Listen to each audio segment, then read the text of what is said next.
క్రీస్తు యేసునందు దేవుని పిల్లలైన మీకందరికీ కృపయు సమాధానములు మెండుగా కలుగునుగాక. ఈ ఉదయం కొరకు ప్రభువు అనుగ్రహించిన తన జీవంపు వాక్కు మొదటి సమూయేలు గ్రంథం 17వ అధ్యాయం 26వ వచనం. జీవము గల దేవుని సైన్యములను ధిక్కరించుటకు సున్నతి లేని ఫిలిష్తీయుడు ఎంత? దావీదు పలికిన మాటను మనం చూస్తున్నాం.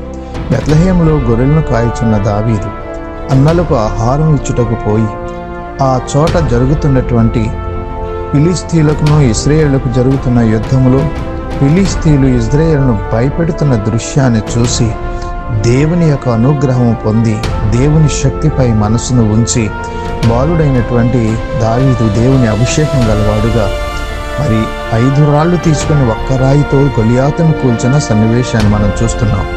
అలాగే మనము కూడా దేవుని పిల్లలుగా క్రీస్తు యొక్క అభిషేకము ఆయన శక్తిని సంపాదించి అపవాదిని సాతాను జయించుదుము.